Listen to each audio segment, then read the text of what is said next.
কৌশাম্বী ও আদ্রিতের বিয়েতে সৌমিত্রিষার অনুপস্থিতিকে ঘিরে চর্চার শেষ নেই। তবে মোদক পরিবারের আরও একজন গুরুত্বপূর্ণ সদস্য হাজির হননি ওই শুভ দিনে।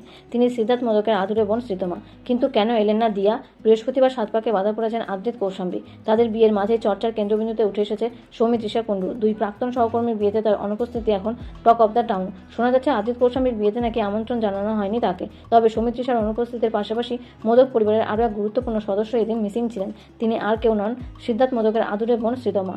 মিঠাই চলাকালীন আদ্রিতকে বহুবার বলতে শোনা গিয়েছে যে এই সিরিয়ালের সেরা প্রাপ্তি তার দুই বোন অর্থাৎ ঐন্দ্রিলা এবং দিয়া। কৌশাম্বীর সঙ্গেও সুসম্পর্ক রয়েছে দিয়ার। তবুও কেন মিঠাই পরিবারের অন্যান্য সদস্যদের মতন দিয়াকে দেখা গেল না বিয়ের আসরে? নিন্দুকদের মতে দিয়া আমন্ত্রিত থাকলেও বিয়েতে আসেনি প্রাক্তনকে এড়োতে। হ্যাঁ, আদ্রিত কৌশাম্বীর বিয়ের আসরে দিয়া এলেন না অভিষেক বসুর মুখোমুখি না হতে। এই মুহূর্তে ফুলকি ধারাবাহিকে অভিনয় করছেন অভিষেক। বৌদি পারমিতার বিয়েতে রোহিত নিমন্ত্রিত এবং সে আসবে। সংবাদ মাধ্যমের মাধ্যমে প্রকাশ্যে জানিয়েছিলেন ফুলকির নায়ক। পর্দার রোহিতের সঙ্গে একটা সময় চুটিয়ে প্রেম করেছেন দিয়া, কিন্তু টেকেনি সেই সম্পর্ক। বরং ব্রেকআপের মাস কয়েকের মধ্যেই অভিষেক সুরভির সঙ্গে নতুন সম্পর্কে জড়ান। শোনা যায় দুজনের বিয়ের কথাও নাকি পাকাপাকি হয়ে গেছে। প্রাক্তন বন্ধুও হয়, এই ফর্মুলাটা হয়তো দিয়া এবং অভিষেকের জন্য খাটেনি, তাই হয়তো বিয়েতে সৌমিত্রিষার মতন দিয়াও অনুপস্থিত ছিলেন।